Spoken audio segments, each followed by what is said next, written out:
The shift ended at the 19th hour, same as it always did, with the outbound manifest sealed and the incoming freight hold logged, and the corridor authority notation filed in triplicate.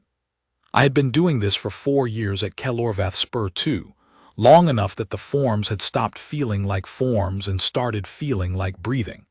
Something you did without deciding to, because the alternative was not doing it, and the alternative was not acceptable.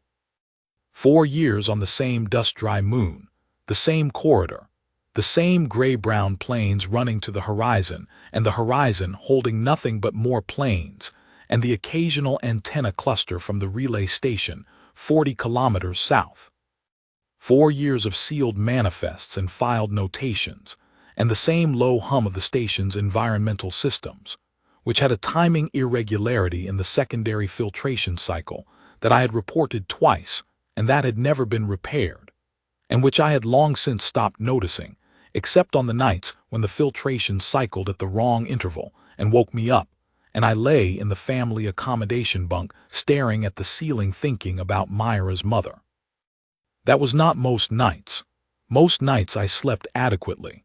Adequate was something I had made my peace with in the second year, when adequate had stopped feeling like settling and started feeling like the correct honest word for a life that contained more than I had expected it to, and less than it once had. I locked the dispatch board and went to collect my daughter.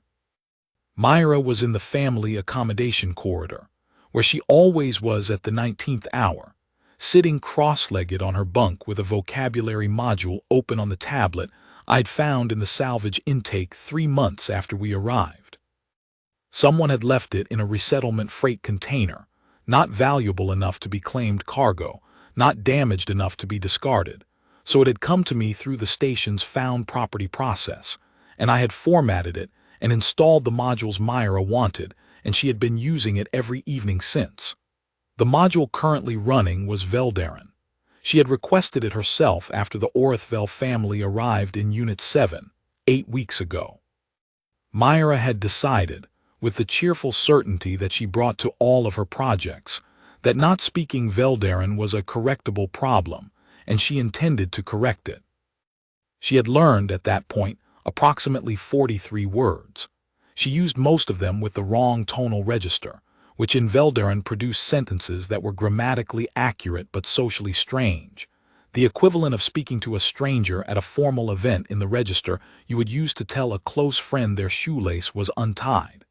The Orithvel family in Unit 7 had never corrected her. Myra had interpreted this as confirmation that her pronunciation was fine. I suspected it was the kind of politeness that looks like agreement and is actually something gentler than that.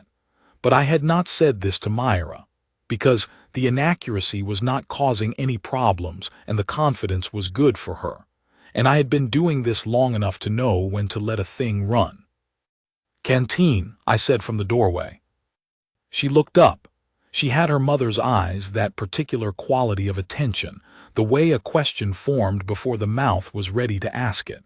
I had stopped noticing this most days. Some days I noticed it completely. "Is the food good tonight?" "It's never good, it's always adequate." She considered this with the seriousness she applied to all information. "Adequate is fine," she said, and folded the tablet shut. "Adequate is something." We crossed the transit yard in the late corridor evening. The light at this hour was the color of old copper, warm in the way that things become warm when they are nearly done, and the dust caught it in a way that made the yard look softer than it was. I was carrying the tale of the work-day with me, as I usually did. A freight hold discrepancy I hadn't resolved before the shift ended, a 4-unit difference between the declared cargo and the bay scan that might have been a calibration error on Sensor 3, which had been running light since the maintenance cycle 3 weeks ago, or might have been something else. I carried it the way I carried most work thoughts after hours, at arm's length, not dropped but not pressed close, present enough to return to, far enough not to crowd out what was in front of me. What was in front of me was Myra, talking.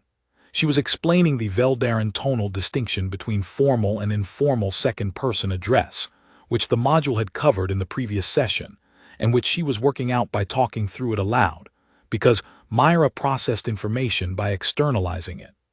I had learned to listen without necessarily responding, which was what she needed, not answers, just presence and the occasional sound that confirmed she was being heard. I was listening. I was about to say something about tonal acquisition and how the best corrective was actually making the mistake and having a native speaker catch it, when I saw the girl.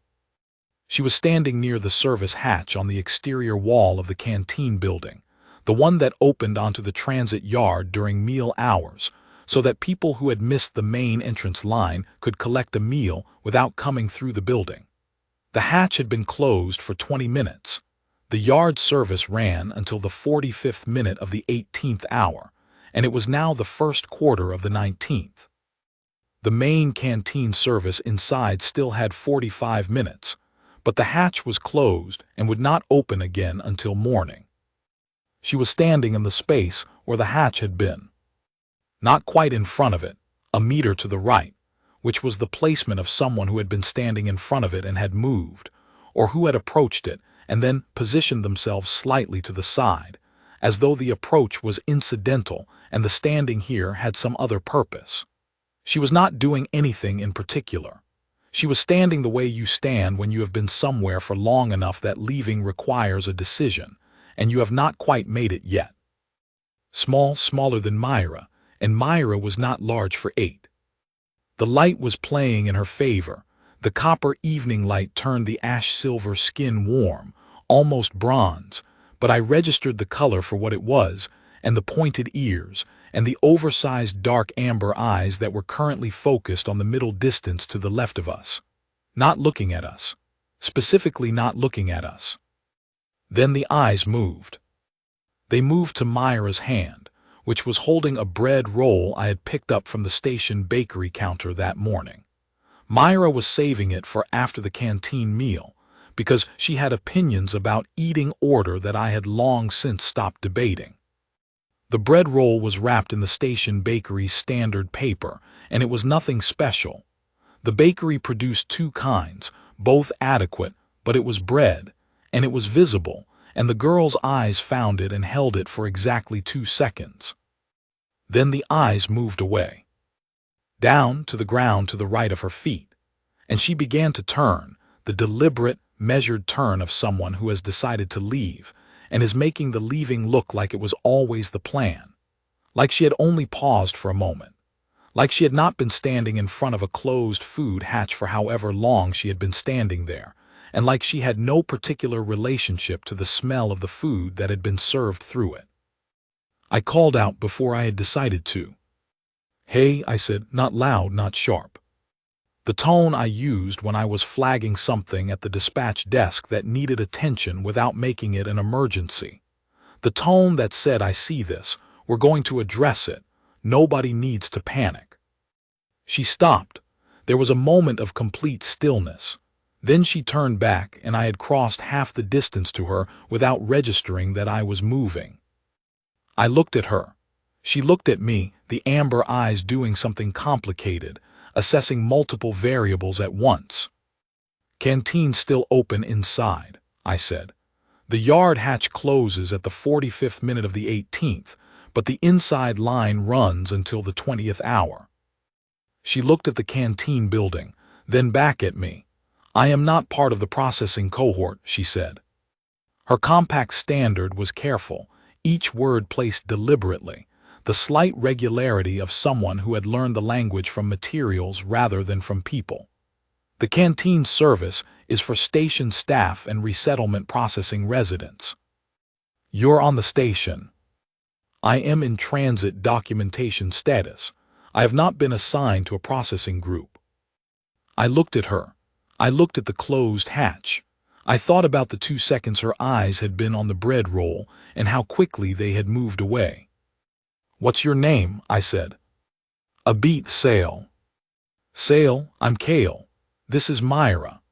I indicated my daughter, who had stopped walking when I had stopped and was now watching Sale with the uncomplicated, open attention she brought to people she had not yet categorized. "We're going inside for dinner. There's nothing in the canteen policy that says I can't bring a guest.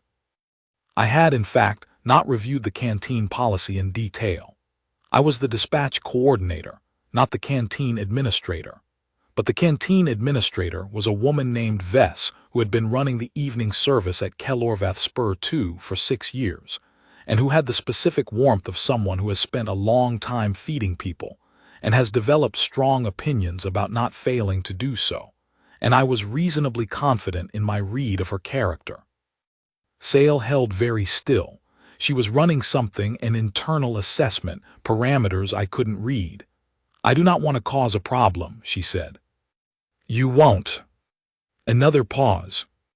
The amber eyes went to Myra, who had not moved, and who was waiting with both hands at her sides in the posture she used when she was giving something room. All right, Sale said, thank you. We went inside. Vess looked at Sale for exactly 1 second, the look of someone who has registered everything relevant in a single pass, then looked at me, then reached under the counter and produced a tray. She loaded it with the evening offering, a grain paste with a protein addition that had been rotating through the weekly menu for long enough that I could have described it from memory, and a flatbread that Vess made herself using a recipe she had brought from wherever she had been before Kelorvath Spur 2, and which was, in objective terms, the best food available on the station. She set the tray down in front of Sale without comment. She loaded Myra's tray. She loaded mine with the protein addition doubled, which was what she did with my tray every time I came through the line because she had decided, early in my tenure here, that I did not eat enough and it was her professional obligation to address this. We sat at the corner table near the ventilation panel. It was where Myra and I always sat. The ventilation panel at this corner produced a steadier frequency than the others, something in the baffled geometry that smoothed out the cycling, and the corner gave a sightline on both doors, which I preferred by instinct without being able to fully explain why. 4 years in dispatch work. You notice what comes in. Sale sat across from us. She picked up the eating implement from the tray, the compact standard utensil, which was not the form typically used in Veldaren custom, and looked at it for a moment. Then she began to eat. She ate carefully, controlled, deliberate pacing, each portion measured, the rhythm unhurried in a way that could have been cultural, could have been strategic, could have been both. The food disappeared at a pace that did not announce anything. I watched, and did not say anything about what I was watching, and ate my own grain paste. Myra, who had no such discipline, ate with complete focus and a running editorial commentary on the food's quality. The grain paste was marginally better than last week's but not as good as 2 weeks ago, when the supply run had brought a different additive blend. The flatbread was exactly as good as always. She ate the flatbread first because that was her preference and then started on the grain paste. I agreed with the quality assessment. Sale ate everything on the tray without assessing it aloud. You can have mine, Myra said. She pushed her second half portion of flatbread across the table before Sale could respond. I'm going to finish the grain paste and I can't eat both anyway. This was not strictly accurate. Myra could eat both without difficulty, but she had made her calculation and was acting on it, and I said nothing. Sale looked at the flatbread. The same brief stillness I had seen in the yard, the controlled pause before something is accepted. Then she took it and said precisely, "Thank you." "You're welcome," Myra said, already back to the grain paste. "Do you know Veldaren? I'm learning it. My module says I know 43 words. I think some of my tones are wrong." "Which words?" "All of them, probably. But the second person informal is the one I'm least sure about." Sale considered this. "Say one." Myra said one. It was the word for you, informal second person, and she produced it in approximately the correct tonal range with one register note slightly high. "The third tone," Sale said. "Not the third tone of the formal register. The informal third is lower." "Lower?" "Yes, like," she produced the word clean and exact. "Not like that." she produced Myra's version. That version says you are approximately speaking to someone you respect, but do not know, with a mild uncertainty about whether the conversation is welcomed. The correct informal version says you are speaking to someone you are already comfortable with. Myra tried it again. The tone was better. Sale nodded very slightly. And that was how it started, with the tones of one word, the flatbread already eaten, the protein addition going cold on my tray because I was watching them and not eating. I sat at the corner table and listened. Sale moved through Myra's vocabulary list methodically, correcting 2 more tones, confirming 8 words that Myra had gotten right, identifying 1 word that the module had apparently taught in a deprecated regional variant rather than the current standard form. Myra received all corrections with the same cheerful interest she brought to everything. Wrong was not a problem for her. Wrong was information. I could see Sale registering this response, the slight recalibration happening behind the amber eyes, as though cheerful unconcern about error was a variable she had not included in her original assessment of the situation. I finished my grain paste. I watched the door. I thought about the freight hold discrepancy and then stopped thinking about it because there was nothing I could do about it until I was back at the dispatch board. And the canteen, for the 40 minutes we were in it, was not the dispatch board. I was not saying, "Where is the adult who is supposed to be making sure you eat dinner?" I was not saying, "What does transit documentation status mean for a child your size alone at the 19th hour near a closed service hatch?" I would find that out. Not here. Not yet. Here was for eating. The 19th hour became the 20th. Vess started breaking down the service line. We were the last table. Outside, the transit yard was quiet in the way it got at this hour. The processing families back in their accommodation units, the transit workers between shifts, the operational hum of the hub reduced to its baseline. The copper light was gone. The yard had the gray-blue look of a station at night when the external illumination has come up, and the sky is still brighter than the lights but not by much. Sale stood at the edge of where the canteen light fell into the yard and looked at the accommodation blocks. "Where are you staying?" I said. "The transit waiting area," she said, "near the East Corridor Junction. There are benches." The transit waiting area was a covered space near the main documentation office, open-sided, with fixed benches and a water dispensing unit that worked about 80% of the time. It was designed for short waits, an hour, maybe 2. It was not designed for overnight accommodation. I looked at her. She looked at the accommodation blocks with the careful non-expression of someone who has decided that what is what is, and performing discomfort about it is not useful. "Sale," I said, "how long have you been waiting?" 42 hours, she said. I said nothing for a moment. I did the arithmetic. The transit waiting area, the closed service hatch, the 2 hours in the yard before I'd called out. "Come with us," I said. She looked at me. "The family accommodation corridor has a common room with a couch," I said. "It's used for overflow when the units are full. It's not full tonight. You'll have a blanket and a door that closes and a corridor that's inside." Another pause, the amber eyes running parameters. "I do not want to be a problem," she said again. "You keep saying that," I said. "You're not." She came. I went back to the dispatch office after Myra was settled, and Sale had the common room couch and a blanket from the accommodation supply cabinet. The freight hold discrepancy had been bothering me through dinner, and I had the override access to run the bay scan logs, and I spent 35 minutes on it and found what I had suspected, a calibration drift on sensor 3, running 2 units light since the last maintenance cycle. The real discrepancy was 2 units, not 4, and the 2-unit real difference traced to a transposition error in the intake form. Correctable. I filed the correction and the maintenance flag for sensor 3 and looked at the time stamp, the 22nd hour. I stayed at the dispatch board. The transit documentation queue was available to me through my dispatch access. I had legitimate cause. Knowing the transit status of people moving through the hub was part of managing operational throughput.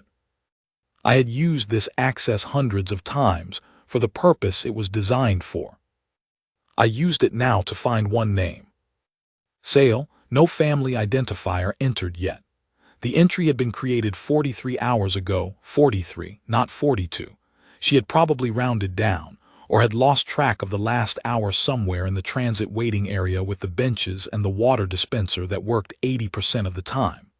The entry was listed under a provisional code I had seen before. Unaccompanied minor, transit hub arrival, kin contact status undetermined.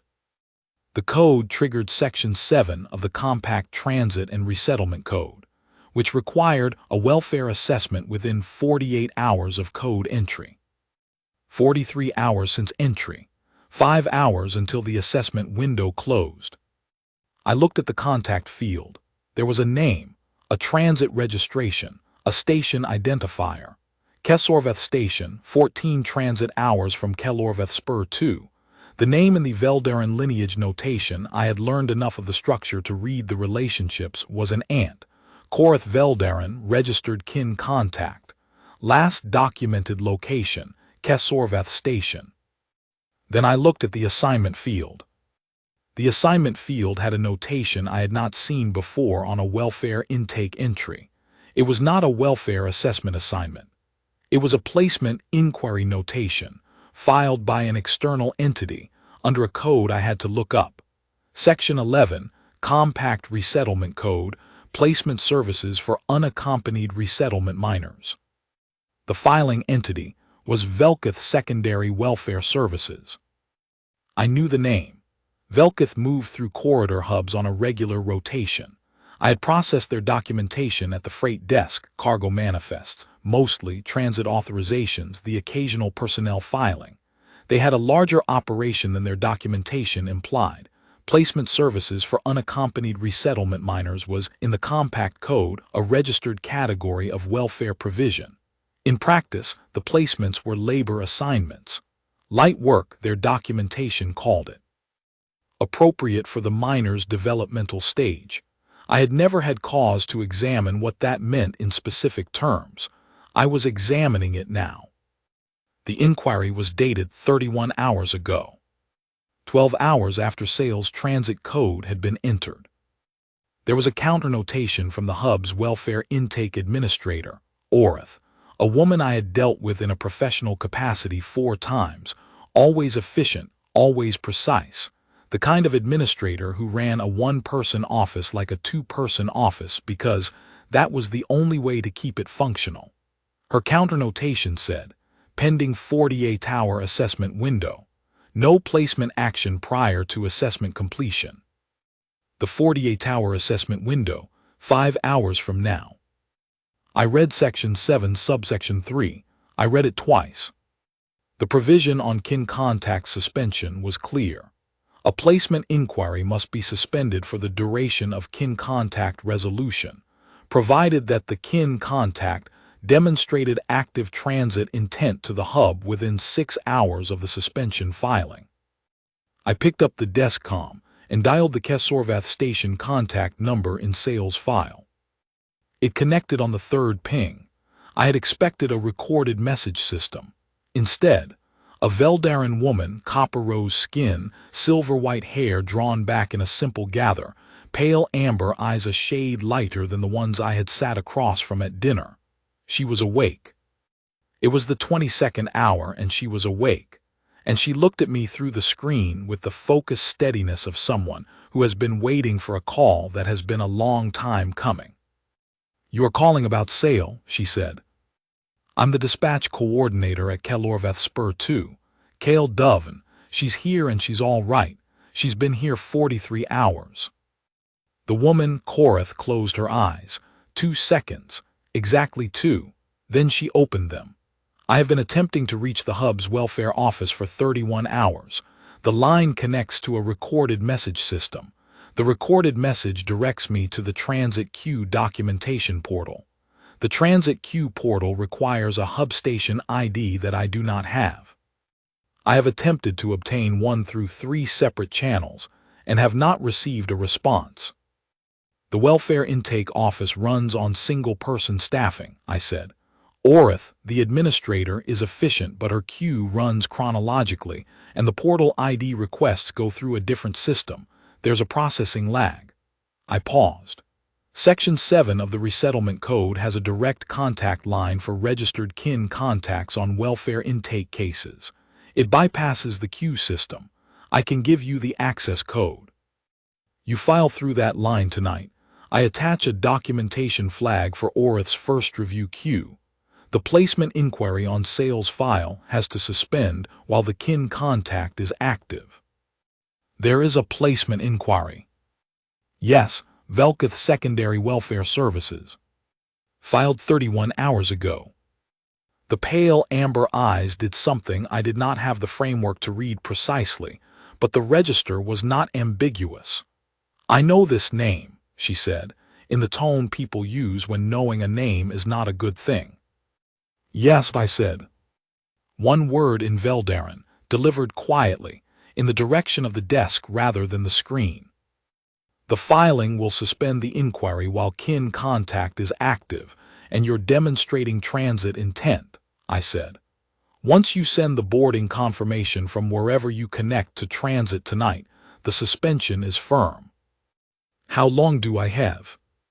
The assessment window closes in 5 hours. File in the next 2, and I can get the documentation into Orith's first review queue before the window. She opens at the 7th hour. 2 hours is enough time. Korith was already moving. I could see it, the quality of someone who has identified the next correct action and is orienting toward it without delay. What is the Section 7 access code? She said. I gave her the access code. I walked her through the documentation form. The form was not designed for Veldaren naming conventions, which created 4 places where the field labels didn't map and required workaround entries, and I had to talk her through each one. But she was precise and fast, and when we were done, the form was complete and the documentation was clean. She filed it at the 23rd hour and 12 minutes. I attached the flag to Orith's first review queue and added a notation to sales file. Registered kin contact reached. Documentation filed per Section 7, direct line. Contact currently at Kesorvath Station, 14 transit hours. Transit intent documented pending boarding confirmation. Placement inquiry suspension requested per Section 7, subsection 3. The placement inquiry, can they act on it tonight? Korith said. Orith's notation holds them off until the 48-hour mark, I said. That's 5 hours from now. After 5 hours, if the suspension isn't formally entered, they can try to move. You need to get a boarding confirmation in before then. Something with a departure timestamp that puts you en route. She was already on her feet. The Kesorvath Transit office opens at the 6th hour hub time, she said. I will be there when it opens. The transit office will have a documentation code for direct filing to the Section 7 line, I said. If they don't, call me. She looked at me through the screen, the same reading quality as before. Why are you doing this? She said. It was not quite a question. It was the form of a question used when you already have a theory and are checking it against the source. I thought about the closed service hatch, the precise 2-second look at the bread roll, the careful turn away. She came to the canteen, I said. She ate dinner with us. I couldn't let her leave without knowing the documentation was sorted. Korith looked at me for a moment. She let herself be seen, she said. She was trying not to be. Another moment. That is not like her, Korith said, and something in the precise way she said it told me that this was significant information, and that she was filing it alongside everything else. Go get on the transit, I said. She went. I sat at the dispatch board in the 23rd hour quiet and looked at the documentation I had filed and thought about what adequate meant. It meant you got through. It meant the form was complete and the flag was entered, and the Section 7 line had a record, and Orith would have something to act on in the morning. It meant that for tonight, the inquiry was held, and Sale was in the common room with a blanket and a door that closed. Adequate was something. I had said this to Myra once early, when she was making peace with what the station was and what our life here contained. Adequate is fine, she had said back, finishing the thought her own way. Adequate is something. I went to bed, I slept adequately. In the morning, Myra asked if Sale was still in the common room. She was. Myra asked if Sale was coming to the canteen for morning service. I said I didn't know, we should ask. Myra went and asked. They came to the canteen together.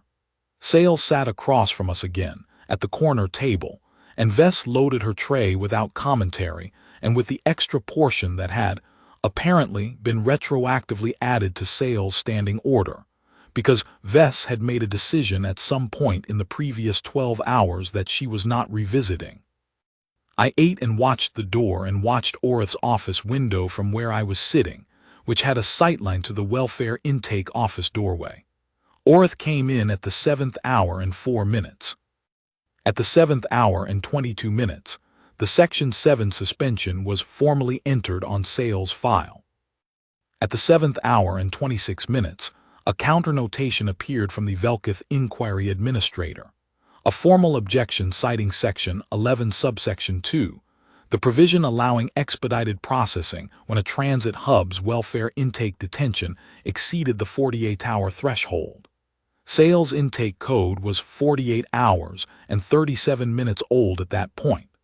The threshold had passed 37 minutes ago. I read Section 11, subsection 2 twice. Then I pulled up Korith's contact registration. She answered on the second ping. "I am at the Kesaldivar relay station," she said before I had said anything. "I have been here for 4 hours. I am 6 hours from Kelorvath." "I need a boarding confirmation with a departure timestamp," I said. "Your documentation from the Kesaldivar relay will work. The relay office can transmit directly to the Section 7 line. I'll give you the case reference code." "There is an objection on the file." "Yes. The suspension overrides the Section 11 trigger as long as kin contact is active and showing transit intent. The boarding confirmation establishes transit intent formally. Once it's on the file, the objection can't proceed until you arrive." 10 meters, she said. I gave her the case reference code. 7 minutes later, the boarding confirmation appeared on Sale's file. The Section 7 suspension held. I filed a notation to Orith's queue with the confirmation timestamp and a brief on the objection's failure to account for the subsection 3 kin contact override. Orith's response came at the 8th hour and 31 minutes. "Objection reviewed. Rejected. Documentation valid. Thanks for the clean documentation." I sat with that for a moment. Then I went back to the freight logs, because there was always something in the freight logs. Myra located Sale in the transit waiting area at the midday hour by whatever method she used to locate people. I had long since accepted that this method was opaque to me and probably always would be. She appeared at the dispatch window with Sale behind her, and the expression of someone who had accomplished something she was pleased with. "She was by the East Junction," Myra said. "I told her the midday line is open until the 14th hour. I looked at Sale, who was standing slightly behind Myra in the yard. She looked back at me. "Go eat," I said. "I'll see you at the evening service." They went. I ate at the dispatch desk, because a transit authorization had surfaced in the queue with an expiration date entered in the wrong format, producing a system flag that blocked 3 related files from processing until it was manually resolved. I fixed it, resubmitted the queue, and ate cold grain paste, which was not significantly worse than hot grain paste, and which I had long since stopped having feelings about. At the 15th hour, I looked out the dispatch window and saw them sitting on the low wall near the ventilation exhaust on the east side of the yard, the wall that caught the afternoon light well, which was why the station children had collectively decided it was the best place to be after meals. Myra was talking. Sale was listening. I watched for a moment and then went back to the transit queue, because there were 4 additional files behind the corrected authorization that had been waiting to process, and they were not going to process themselves. At the 16th hour, I went out to the yard. "Sale," I said, "your aunt is 6 hours out. She'll be here by the 13th or 14th hour tomorrow." Sale received this the same way she received most things, internally, with the particular stillness that I had started to understand was not absence of feeling but the organized management of it. "Korath is coming here," she said. "Yes, she's been trying to reach the documentation system for 31 hours. She got through last night." A pause, then. "I did not know she could be reached." "The system has a direct contact line for registered kin contacts. It's not well labeled." I paused. "She was awake at the 22nd hour waiting for a call." Sale looked at the transit yard, the low wall, the ventilation exhaust in the afternoon light. Something was working through the amber eyes, something I couldn't read the detail of but recognized in its general shape. "I was at the service hatch for 2 hours before you called to me," she said. "In the yard." "I know." I was deciding whether to approach. She was still looking at the yard.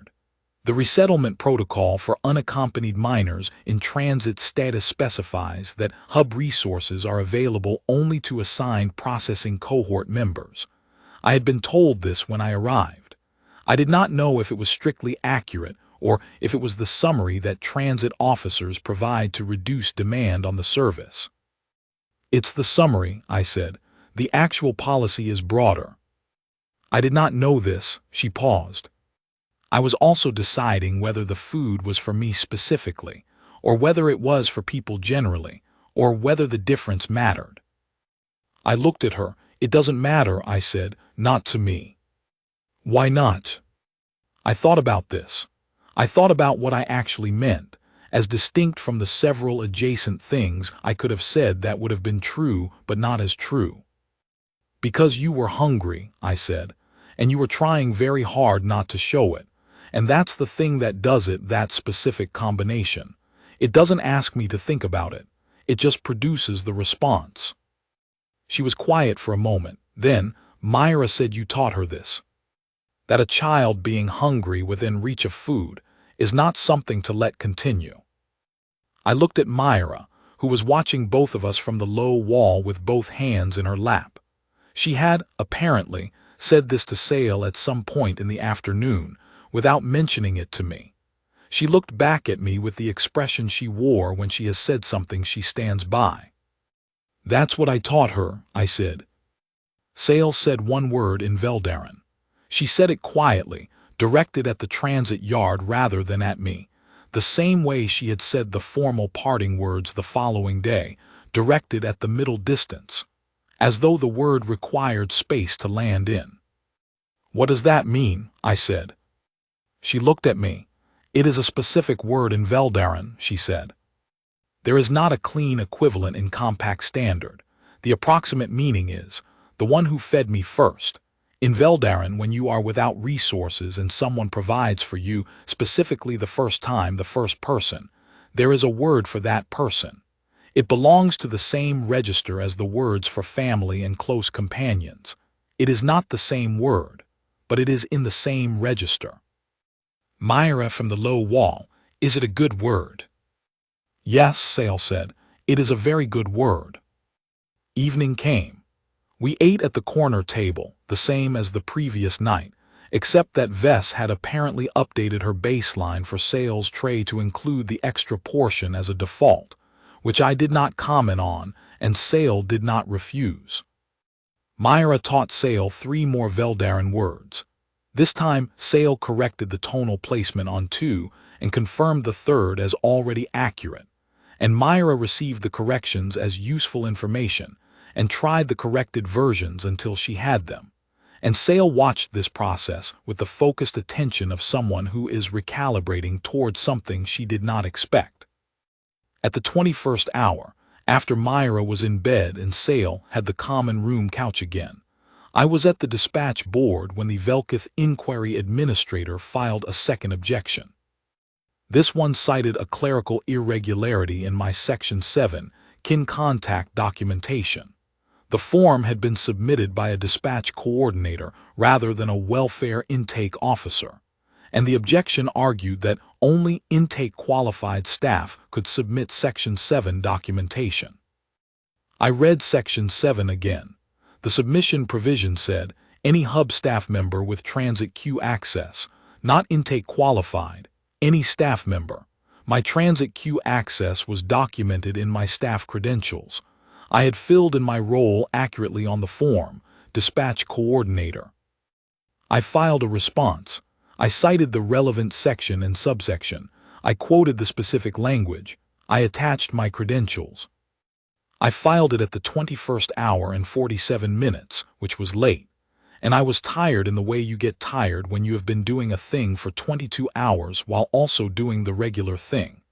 But I filed it because it needed filing, and not filing it would produce a gap in the record that someone else would have to fill later.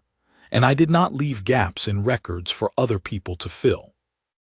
Orith's response came at the 7th hour and 2 minutes before my shift opening documentation was complete.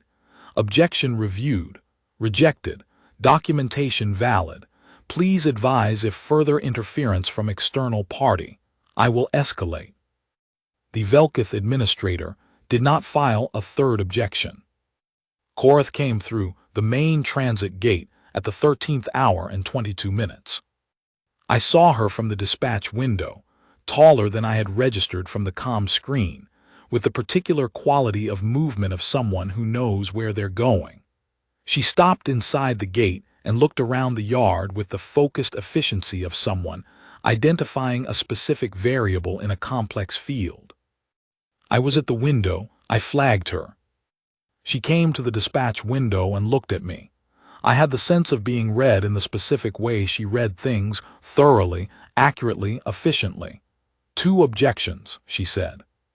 Both rejected. You filed responses yourself. Orith filed the formal rejections. I provided the documentation that made them straightforward.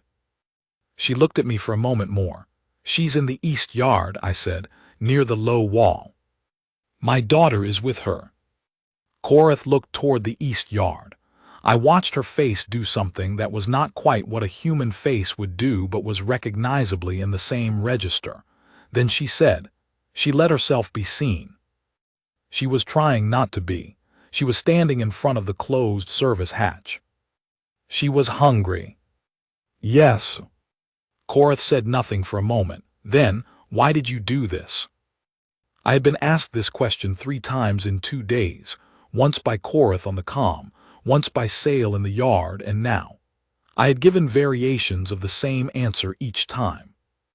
I had not fully articulated the answer, even to myself, but it was something like, you see a child trying not to be hungry, and you call out before you decide to, and everything that follows is just the logical extension of that first call, each step necessary to make the call mean something. She ate dinner with us the first night, I said. I wanted to make sure her aunt was still the person who came to get her. Korith held my gaze, then she went into the yard. I watched from the window. Sale saw her from 20 meters, I could tell because Sale went completely still for a half-second, the freeze before a recalibration, and then she was moving, not running. The Veldaren formal register that Sale carried in her bones did not accommodate running in the way human children run. But she crossed the transit yard in a straight line at a pace that was not walking, and Korith covered the distance toward her at the same pace.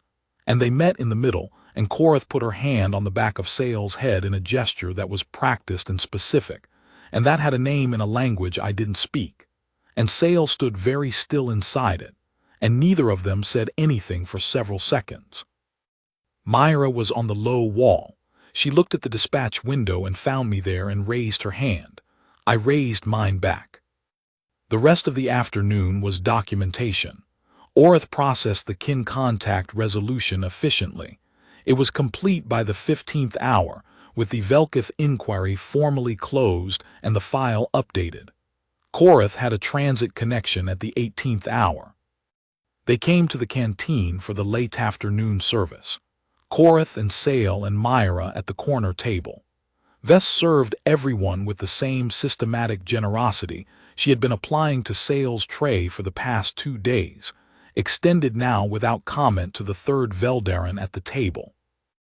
I sat and ate and did not say much, and Korith and I talked briefly about transit processing times at Kelorveth relative to the corridor average, because she had family members who might be moving through on the next resettlement allocation, and she wanted to know what to expect. At the end of the meal she said, "The documentation you filed, both the Section 7 form and the responses to the objections, the formatting was exact." "The form is designed to be clear," I said. "You filed at the 23rd hour," she said, "after a full dispatch shift and a freight discrepancy." She paused. "The form was exact." I did not argue with that. At the 17th hour, I walked them to the transit gate. Myra came, as she was going to come regardless of whether I offered to bring her. At the gate, Sale stopped. She turned to Myra and said 5 words in Veldaren, slowly, in the formal register, each word placed with care, looking at Myra the way you look at someone when you want to be certain they hear not just the sounds but what the sounds mean. Myra received them with both hands at her sides. Then she said the 5 words back. Her second tone was slightly high and Sale said, "The second." Lower, and Myra tried again and Sale said, "Better." "What did she say?" I asked. Myra looked at me. "I will remember you correctly. It's a formal Veldaren parting. You say it when you want the other person to know you're going to keep the memory specific, that you're not going to let it go general." She paused. "It means you're going to hold on to who they actually are, not just the idea of them." I looked at Sale. She looked back at me. "There is a version of this phrase for adults," she said. "It requires knowing the person's family lineage designation. I do not know yours. The informal version, the version for children, uses the same words." "Then use that one," I said. She said the 5 words. I did not repeat them back. I did not know the tones and I did not want to say them wrong, but I heard them. I held them in the place where I held things that needed keeping. They went through the gate. Myra and I stood in the transit yard until the transit connection lit its departure markers and then stood a little longer in the copper evening light. Myra was quiet in the way she was quiet when she was not done with something yet, when the processing was still running. I let her run it. That was 6 months ago. 3 weeks after, Velkith Secondary Welfare Services filed a documentation review complaint against Kelorvath Spur 2's Welfare Intake Office, citing the Section 7 suspension handling and the processing of the kin contact filing. Orith responded. I submitted supporting documentation from the dispatch logs, the timestamps, the access records, the response filings. The complaint went to the Corridor Authority's Resettlement Oversight Division, which reviewed it and dismissed it in its entirety. The dismissal notation is 4 sentences. The second sentence states that the Section 7 kin contact documentation was submitted in correct form by a staff member with appropriate access. The 4th sentence recommends a pattern of practice audit of Velkith's placement inquiry filings across compact transit hubs in this sector. I do not know what came of the audit. It is not my part of the system. 2 months after that, a data chip arrived in the hub's incoming parcel log, addressed to dispatch coordinator, Kelorvath Spur 2. No transmitter name on the external label, Kesorvath Station Routing. I almost routed it to the administrative document queue. Then I looked at the routing again and opened it at the dispatch desk. A recording, a child's voice in Veldaren, 12 seconds. I took it to Myra at the evening hour when she was on her bunk with the vocabulary module. I held out the chip without explaining it, because I wanted her to hear it without me framing it first. She listened to it twice. She sat very still.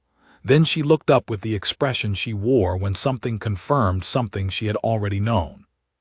"It's the word," she said, "the one Sale taught us, the one that means the one who fed me first." A pause. "She says it 3 times. The first time is for you. The second time is for me." She listened to the end of the recording again carefully. "The third time is for Vess." I sat with that for a while. Then I went to the dispatch board, because the evening shift was starting and the manifest needed sealing, and the freight holds needed logging, and the corridor authority notation needed filing in triplicate. I did all of those things. I filed the recording in the personal folder on the dispatch terminal, the one that has Myra's school modules and the maintenance reports I've saved, because they're relevant to understanding the station's operational patterns, and 3 photographs from before Kelorvath Spur 2. I filed it there because it is the place I keep things that are not work, but are not separate from work either. Things that are part of what makes the work to be doing in the right place. Some things you keep, some things you do. The keeping and the doing are not as separate as they sometimes look.